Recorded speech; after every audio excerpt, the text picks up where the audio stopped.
Before classrooms were equipped with computers, in fact, way before they were air-conditioned, students learned their reading, writing, and arithmetic in one-room schoolhouses across the country.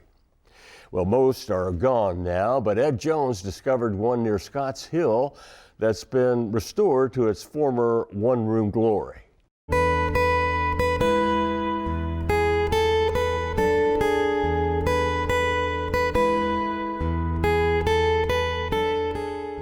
I'm 88-year-old.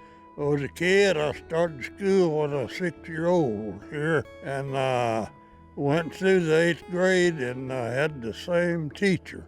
Back in those days, like I say, it's in the 30s, and it was hard times. Carl White has seen his share of hard times, and so has the area surrounding his alma mater, Doe Creek School, whose story began during the hardest time in our history. The Civil War turned brother against brother, and Henderson County was no different. This picturesque property started as the final resting place for two brothers who paid the ultimate price in that conflict.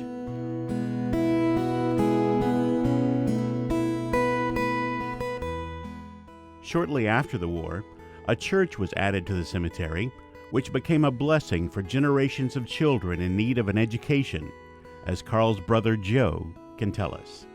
Back in those days, public buildings was few and far between, so they started at some period having school here. A school that molded young minds from the 1st through 8th grade for decades.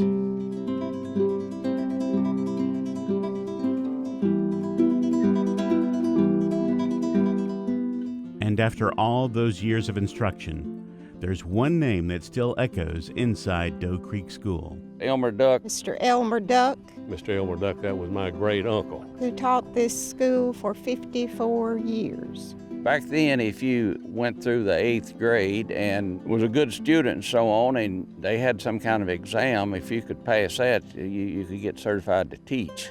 He did that, and he taught for years, and he was a good teacher. Oh, he was a fine old man, linear old man.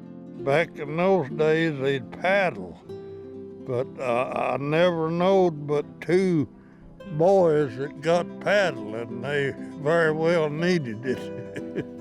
After Elmer bid farewell to his final pupil in 1949, the school itself was left in need.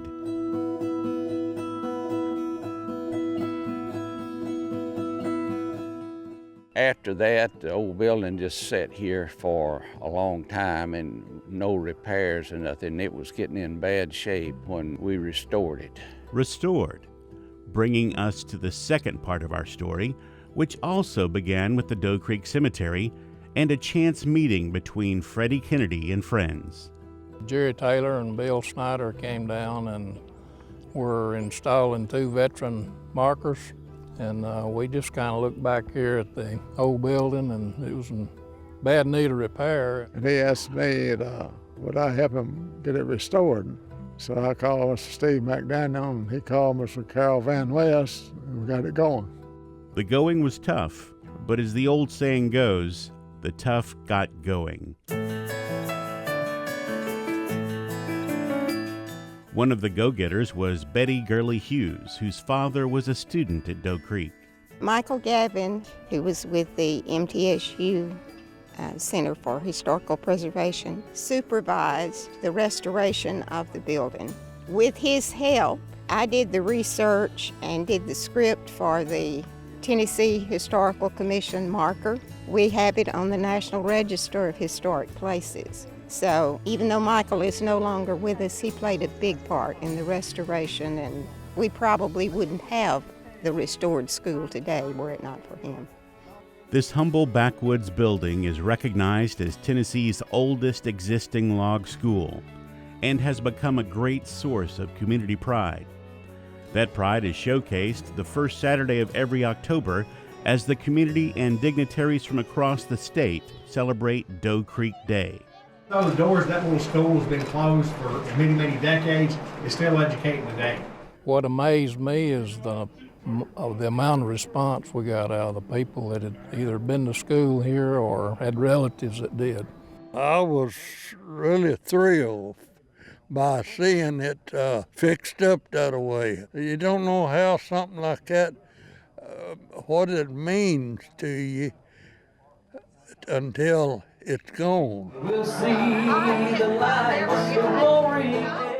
Attending the gathering, you get the feeling that Mr. Duck is looking down with pride at what's become of his beloved institution. His legacy and the legacies of Carl and his fellow classmates will live on in the little one-room schoolhouse near Doe Creek.